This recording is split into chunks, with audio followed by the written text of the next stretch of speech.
bus drivers being rude or trying to scam students, people at customer service treat you as a fool, losing your files on purpose because you filed a complaint, rich people illegally expanding their houses into public beaches, regular people in even the minimal position of power let it get over their head.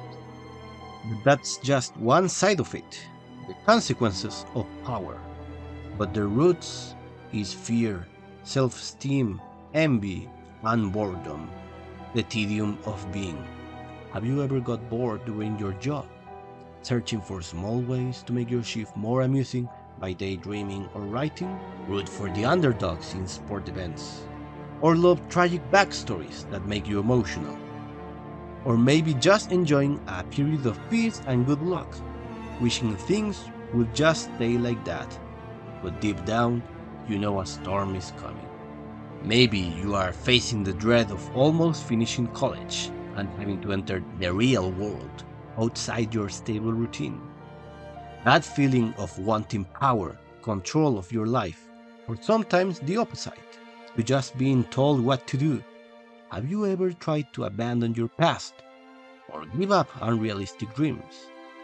The line, because it amuses me, is deeper than you think if we consider the context of Moebius' creation and the duality of Z's existence.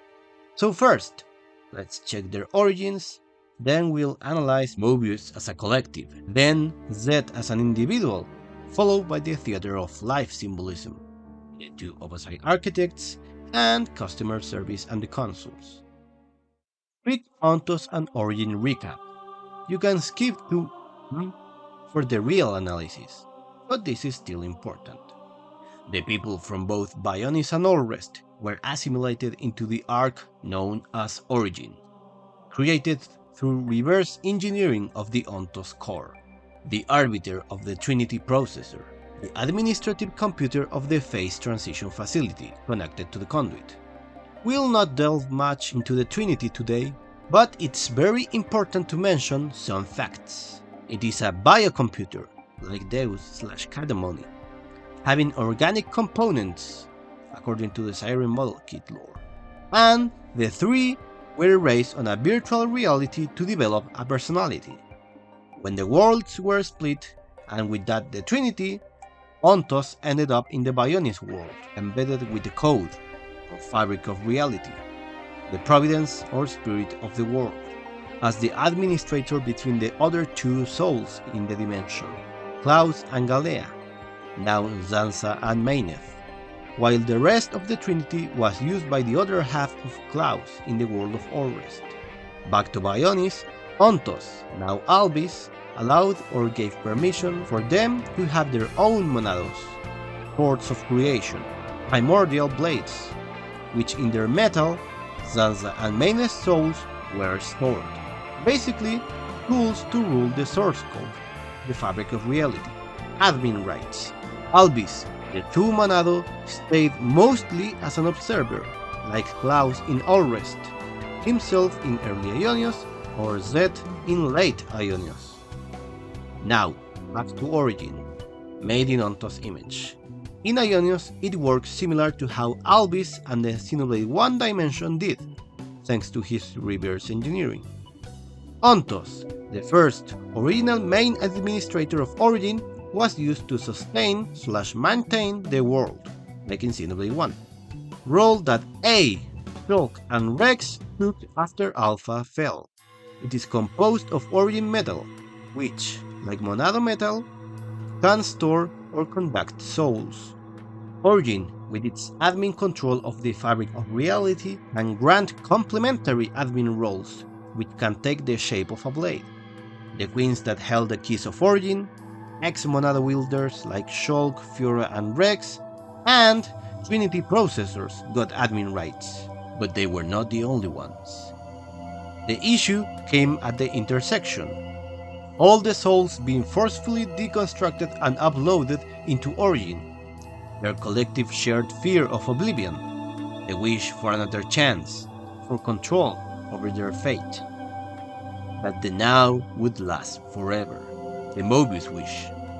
If you restart Origin, time in perpetuity will flow once more. The opposing worlds will overlap. What lies beyond is oblivion. You ought to be aware of this. Yet even knowing it, you advance toward the future. Why? The present is all. The present is all we need. That is our unyielding wish. The Siren model kit refers to the Trinity, prior to being separated, that although each developed a personality, they act as one collective consciousness. They synced. Trinity processor sync rate 96%, so with room for failure. So, naturally, Origin, a replica of such, would develop a similar system. Or, even considering Origin as just the Ontos replica, the Ontos core, a biocomputer, still stored a personality inside. So, a replica built around it, with all of those souls/personalities stored inside instead, would also manifest as one. Moebius, hence set. All of that was stored within. The same thoughts, values, data, consensus, constantly repeating, not perfect 100% though. There was the will of Ouroboros, the future. It started to coagulate and leak, infecting Origin, becoming conscious, and taking over as a partial admin, being born in the Ontos replica. The party was unsure if Z Infinity was Moebius or Origin's real form, which controls the fabric of this world. Worth mentioning that Shulk kinda added to Alby's protocol that the future could be decided by each and every person, another variable in the creation of Moebius, the will of the people. Like Klaus, he messed up. Albis was kind of inactive, lack of Numa and Logos feedback, a silent observer during the rise of Moebius, just like him with Sansa in Xenoblade 1, mostly helping the party when he considered the world was stagnant, and how Klaus allowed Amalthus to steal Logos and Numa, to see if this new humanity was as selfish as the old ones. Not taking part in the conflict, unless the world is in danger or stagnation, later betraying Sansa or abandoning the old, Zed and the soldiers, when this happened. I hope that was a quick recap. Anyways, now into the analysis. As said before, there are two ways, both correct, in which we can analyze Moebius' existence, as the collective and as an individual. He is and he isn't, and through the architect and the theater symbolism. Imagine him as a democratically elected president. On one hand, he represents and acts as the will of the people or the majority. People want eternity, control and chances, and has promises to maintain with them. But at the same time, he is also an individual with his own agenda, and he is in charge of appointing his cabinet, the Moebius Party, each with their own agenda, and are allowed some agency as long as they help him his goal, the endless now. The collective. Let's look at Set, or rather Moebius, from his collective consciousness aspect. Imagine one AI account that was trained with all the posts people have made in social media. On the internet, thanks to anonymity, people are not afraid of expressing their most twisted opinions. In Ionia's case, the assimilated souls and minds that are stored, once individuals, now pure honest wills. Moebius was born from all of these people, including the protagonists. Everyone has selfish preservation thoughts. Fear of ceasing to exist. But there is no guarantee. If the Queen is wrong and the world is not created anew, what happens then? Of being powerless and making the wrong choices. Freedom is nothing more than fiction, a deception. Those with power, those who can choose, think nothing of it. What then of those who cannot choose? What about the meek and frail? Not everyone is granted as many options as you all have. Or wanting to start over. Another chance. Imagining not a piece of wretchedness to remain. Making the best possible choices under duress. Living the best life. There are no losers in the world I offer. With a turn of the clock, anyone can be a winner, given the time. Instead of Moebius decisions, let's say humanity for a bit. If you think of it like that, humanity together chose to blindfold themselves in front of the threat of annihilation, creating this false war, as nothing brings people together more than war.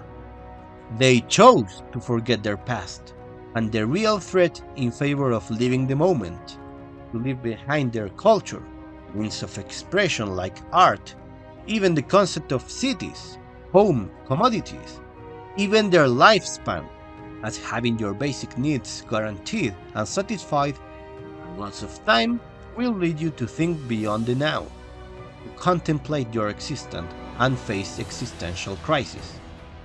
That the only cure for despair is oblivion. In Pion's words, If you don't want to hurt others, you'll end up denying your own right to survive. Eventually, you come to the conclusion that the world may well be better off without your presence. The only resolution, then, is to erase the self, to die. for that reason, humanity's representative, Moebius said, overrode the code of the world to limit the lifespan to 10 terms, being able to return to the flow and try again. You may have a better life now, or the next one, not carrying regret from one to another.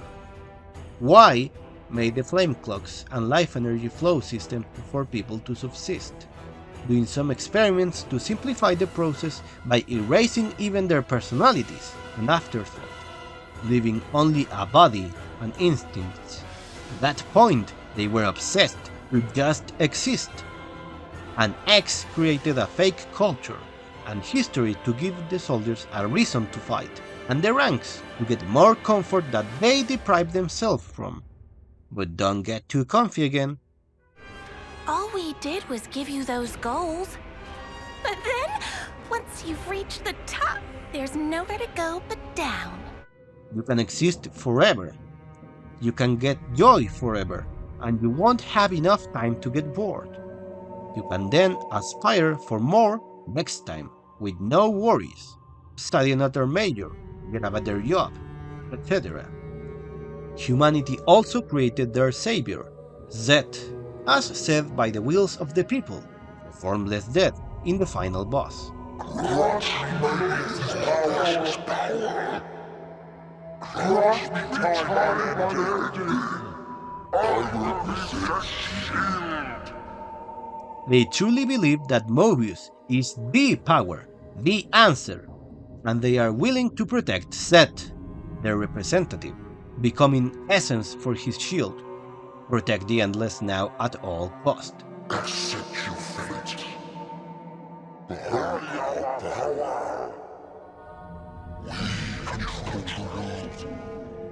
We never lie. Your actions are meaningless.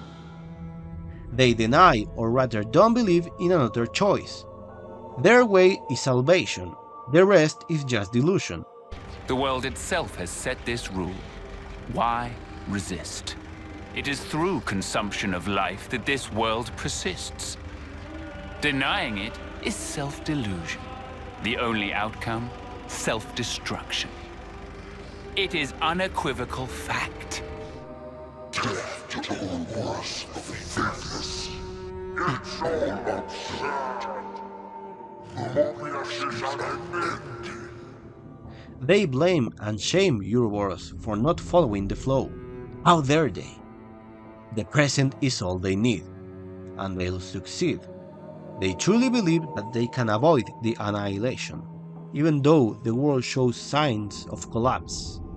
No, it must be those Ouroboros punks. They messed with the balanced flow of life they achieved with the colonies. Ouroboros abhor this world. He'll lead to ruin. To struggle is to be human. More childhood's end inspiration? This last one really shows humanity's most ingrained beliefs. Our culture's true colors. That we can't and shouldn't succeed without effort. that we are imperfect by nature. This ideal is one of the main reasons Moebius shaped Ionios the way it is. The soldiers of Agnus and Kevest must earn the right to live, and also the root of Moebius' fascination, and in reality even ours, with struggling protagonists. The more they suffer, the more human and relatable. We don't like overpowered perfect MCs. We need conflict, development. I'll touch this topic again in the theater section, but you can already tell what I'm going for. But yeah, Moebius and the soldiers, the voices of the formless, all of that. It's humanity watching itself, sheltering themselves, blindfolding themselves, not wanting to face reality, but rather live a conflict they can control, forever, if everyone just do their part, or so they say. But And when you cannot choose, what then? In that desperate moment, who will be there to soothe you? The self is all that exists. As such, the only cure for despair is total oblivion. That is the face of the world. I hate it, hate it, hate it, hate it, hate it, hate it. This rotten world, I loathe it. at the end, we can see Moebius' most basic side, humanity's deeper colors. Fear and hate towards not being able to choose an end. Increased words. To me, he looked ready to cry, being unable to choose his end, merely accepting what comes next. Even though Moebius/humanity had created this world and its rules, they hated what they had to become in order to survive. The endless now was a coping mechanism all along. Moebius is the power fantasy of the weak. The only cure to their fear would be disappearing. Even after creating the endless now, fear wasn't gone. It was what fueled their power at the same time. It was eating them alive. Better exemplified by Y, one of the key pure Moebius that enforced the cycle. When dying, said, Zed's precepts and I, returning to dust, somehow, it is pleasant. they wanted to preserve the world, or rather their existence, the self, no matter what. Even abandoning their history, the nature of their world and their bodies. And that was Moebius and Zed's primary directive, Zed. as an individual. But he's also an individual at the same time, just like X and Y are. An eternal being born from the thoughts of everyone, born solely to occupy origin and establish the endless now. The Trinity itself, according to Sire Model-Kit, acted as one collective intelligence in Klaus' world. But we know how they also have their own personalities.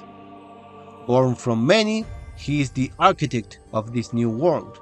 That is merely a medium for which the people get eternity, and he works for them full time. All humanity yearns for it, the endless now. That is why I'm here, you'll find. My existence alone, it is proof and evidence. But like the Trinity, he developed a consciousness. There are two quotes that I feel really define that. But you have not the luxury. Pleasures and sorrows, meetings and partings, their roots are the same. Tolerance of existence is at the heart of them all. You need not understand. You can simply remain as you are, that is enough. As for the why, it's because it amuses me. The action-packed drama of your lives. We are its foremost audience. Now then, play it out for me. What will the next act entail? This world is never boring. Not while your lives continue to make it so effervescent. Tolerance of existence. Aside from the task of maintaining the endless now, eternity is a long time to collect bad memories, and to get bored. Maintaining the self is important, but so was killing time. As an individual, Zed is tasked eternally with keeping the endless now. As an administrator, an observer, he holds the most power over Ionius, yet he is not free to live. The duality of his existence as both a collective program and an individual.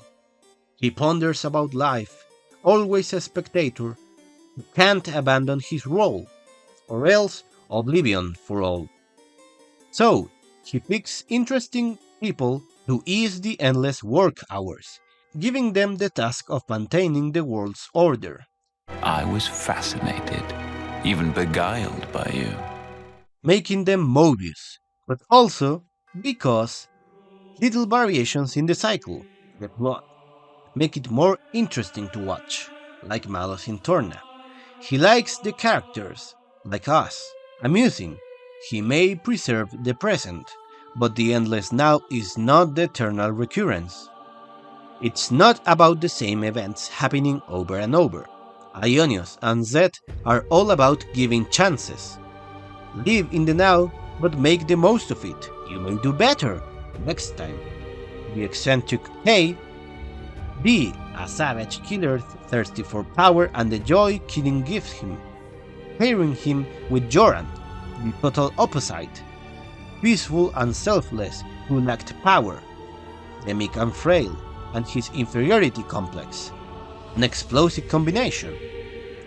Chris, whose ideals and morals, although against the system, does wish for the security of the endless now and control, of not merely accepting what's next. Let's sprinkle up the flow. Let us see how far it brings them this time. What kind of character interactions can we get? People that wish for a Xenoblade Warriors are not different from Zed. Unrelated, but as mentioned in many videos due to similar concepts, I think Zed will come back at some point. Origin still exists, and people recorded there. What we defeated was not Zed, but a single intense desire. And his core, Origin, still exists. Looking forward to see how his personality has developed now that he's free from the endless now and the old humans. At first, he was conceptualized as a child after all. Now he has the chance to grow, just like Malos has the chance now. The theater of life. One of the most important aspects of Moebius, of Zed, to both his collective and individual aspect, the theater. In Xenoblade 3, during Moebius' reign, the Origin Core Chamber took the appearance or illusion of a theater. The theater of life, where Zed observes the world and the memories of the people once he got access to them, and directly correlates to Moebius and Zed's motives and themes. One of the most well-known and collectively shared mediums of telling and experiencing stories by us humans, reenacting, whether it was sharing hunting stories around campfires, or the theaters in ancient and modern cultures, etc. The most well-known and shared back then, and even today, drama, tragedy, or main characters persisting through tragic events and misfortunes, fighting against destiny, meeting their sad end, failing against divine punishment, or as fated to happen, leaving us, the audience, with joy and sorrow, reaching a catharsis, releasing bottled-up feelings. You can surely relate. Aren't Chapter 5 and early 6 of Xenoblade 3 considered the peak? End's tragedy, Jin's tragedy, Yuma's sacrifice, the ending of Xenoblade 3, Fiora's death, all the pure high Entia during Zanza's awakening. We seek catharsis, that lump in our throats, tears, to release bottled-up feelings, the emotion. Our favorite characters are those who we can relate to, those that inspire us to do their struggle and their sacrifices, although sad, leave meaning behind, especially if you've toughened up and it's hard to cry. You'll definitely seek catharsis to feel alive, or maybe that's just me. Zed, Moebius, the collective of people, likes tragedy. We are Moebius. Yes, you're welcome to come on up. How many incarnations? How many ascents into the spotlight? Because it amuses me. The action-packed drama of your lives. We are its foremost audience. Now then, play it out for me. What will the next act entail? Bereavement? Or revenge? A revolution, perchance? This world is never boring. Not while your lives continue to make it so effervescent. Humanity watching itself, like a drama, our own suffering made our own entertainment. The most relatable tragedy, it's our own. Zed and Klaus, the opposite architects. There are interesting parallels between these two characters. Both are the architects of their respective worlds that set the rules and systems. Both are merely arbiters for humanity, observing from the distance, barely interacting from their center of dominion, not interfering much, as seen with giving free roam to Ouroboros and Amalthus even if they interfere in their grand scheme. Like how Albus allowed Moebius to rise at the beginning, or how he also allowed Sansa and Mayneth to fight. However, Klaus and Zed are opposites. Klaus is shrouded in regret from destroying the world, aiming to rebuild it, while Zed and Moebius cling desperately to life and control, embodying the aspects of humanity Klaus hated in the first place. They live for themselves. What should people live for? Who should they live for? They live for themselves.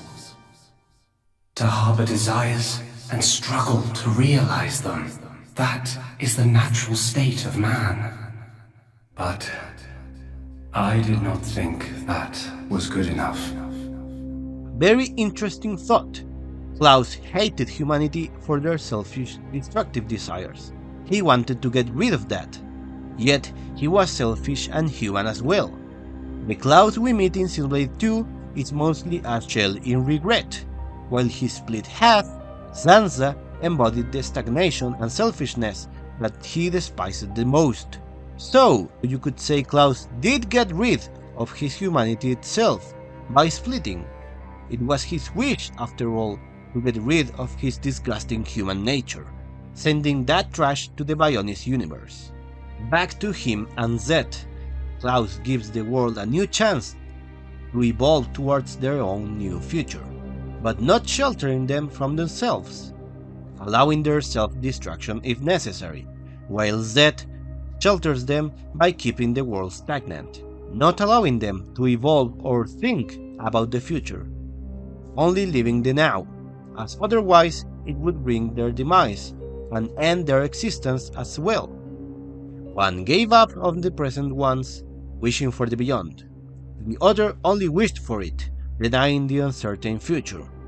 One will not hesitate to sadly give up on his children, and the other will keep them safe under his oppressive wings as toys, on the verge of the planet's fate.